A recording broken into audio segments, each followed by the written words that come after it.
The real cost of moving and why it's probably not as scary as you think. Nobody wants to talk about this part of moving. We all love to talk about the excitement of getting a new place. We just don't want to talk about the cost. Now, I'm not talking about the price of the next house. I'm talking about everything that comes with making a move. On the selling side, there's commission, closing costs, movers, prepping your home for sale, repairs that come up before the listing, and some that might show up after an inspection, and the expense that happens when the timing isn't perfectly aligned. Then on the buying side, there are attorney fees, inspection costs, moving expenses, buyer agent compensation, and all the things that you don't realize you'll need when settling into your new home. And here's what I've learned after helping homeowners through this process for so many years. The people who understand the numbers before they make a decision feel confident, and those that don't feel blindsided and overwhelmed. Today, I want to walk you through what moving really costs so you know what to expect and can make decisions with confidence. I'm Lori Morrow, a local realtor and a senior real estate specialist serving homeowners throughout Westchester County and Fairfield County. I specialize in helping homeowners over 60 navigate the transition from the home they've loved for years into the next chapter of their lives. My goal is always the same: to provide clarity, reduce uncertainty, and help you make informed decisions at your pace. Now, let's begin with the selling side of the equation. One of the first questions people ask me is, what will it actually cost to sell my home? And the first expense most people think about is commission. I walk each client through exactly how commission works in today's market, so there are no surprises.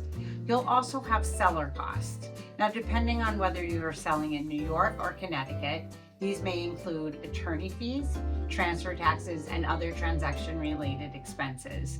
They're completely manageable when you plan for them in advance. And to be honest, buyers typically have much higher closing costs than sellers.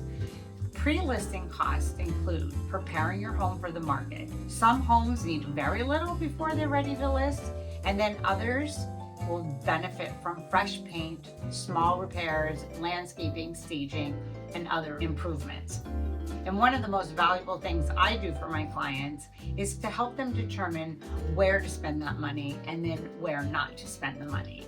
Not every improvement adds value. My goal is to help you invest only in the updates that buyers will actually notice and appreciate, while always keeping return on investment, your time, and inconvenience to your life in mind. Sometimes sellers will hire a professional organizer or rent storage units. And while storage units can certainly be helpful, sometimes simply packing and neatly stacking boxes in a garage or a basement works just as well. Buyers can see past boxes much more easily than they can see past your belongings and clutter. And finally, there's the move itself. If you've lived in your home for 20, 30, or even 40 years, moving is a significant project. Costs vary depending on how much you're moving, where you're going, and whether you're using full-service movers. I always recommend getting estimates early, and having accurate numbers allows you to plan instead of guess. And please, always get more than one estimate. You'd be surprised how different costs can vary. That was a lot, but now let's talk about the buying side of the equation. There are buyer costs to consider, and I've already mentioned that buyers usually have higher costs than sellers. And these include attorney fees, inspections, title insurance, homeowners insurance, and if you're financing, lender-related expenses. And we recommend planning 2 to 4% of the purchase price for what you should expect during closing costs. Now, then there's moving costs. Many people discover that they will need new window treatments, different furniture because the rooms are different in size, or they decide they'd like to make a few changes or updates before moving in.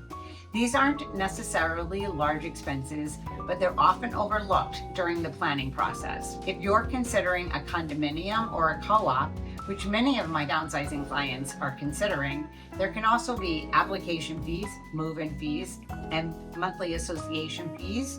With co-ops, there could be a flip tax. With condos, there could be a contribution to the reserve. None of these are reasons not to move. They are just simply part of the complete financial picture that you need to know before making your decision. The good news is, and it often surprises people, when we pull all the numbers together, what you receive from selling your current home, the cost of selling, the purchase of your next home, and all of the associated expenses, many homeowners discover that they are in actually a much stronger financial position than they expected. After owning a home for 20, 30, or plus years, many people have built substantial equity. Moving to a home that's better suited to this stage of life often creates financial flexibility that you haven't considered. Yes, it costs money to move, but in many cases, the proceeds from your home sales more than covers these costs, and they still leave you with a comfortable cushion for retirement. Many expenses associated with selling also have positive tax implications.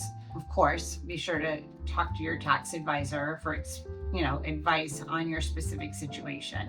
I remember one client who delayed moving for years because she was worried about what she'd actually have left after selling. When we finally sat down together and reviewed the completed seller's net sheet along with realistic numbers for her next move, she looked at me and said, "I thought I was going to feel like losing something, and instead it feels like freedom." So many of my clients delay this move, and once it's done, all of them have said they wish they had done it sooner. Some of my clients have also chosen to rent before purchasing, and this can be an excellent choice with lower costs.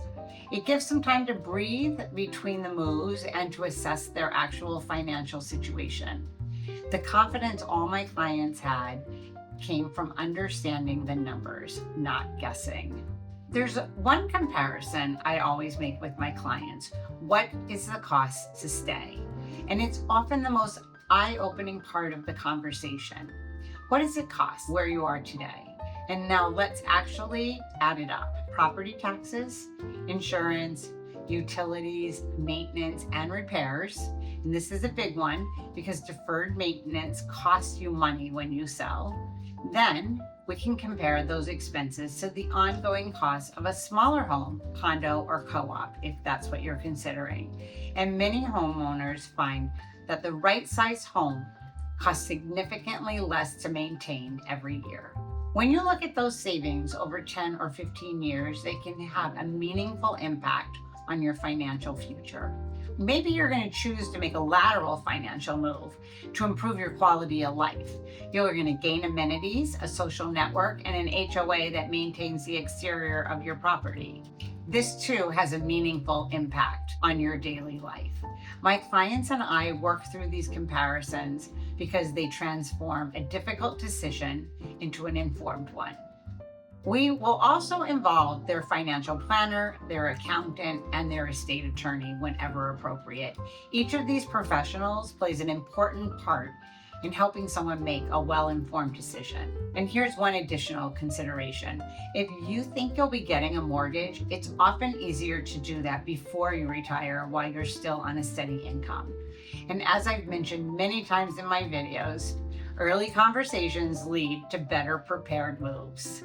So I'm Lori Morrow, and my goal is always to help you move forward with clarity, not uncertainty. If this conversation has helped you better understand the financial side of moving, then I've accomplished exactly what I hoped. Now, the thing that nobody tells you, before making any decisions about selling your home, have a conversation with your realtor. Specifically, ask your agent for a seller's net sheet. A seller's net sheet estimates what you'll receive after your expected sales price is reduced by commission, closing costs, and other selling expenses. It's one of the most valuable planning tools available because it tells you what your real budget will be for your next chapter. You shouldn't be basing any major financial decisions on rough estimates. You deserve clear numbers. If you're thinking about selling your home in Westchester County, New York, or Fairfield County, Connecticut, I'd be happy to prepare a personalized seller's net sheet and walk through every number with you. If you found this video helpful, please subscribe for more practical guidance on downsizing, right-sizing, and planning your next move. Wondering where you'll go if you sell? Look for my upcoming Secret Spot series and leave me a comment below.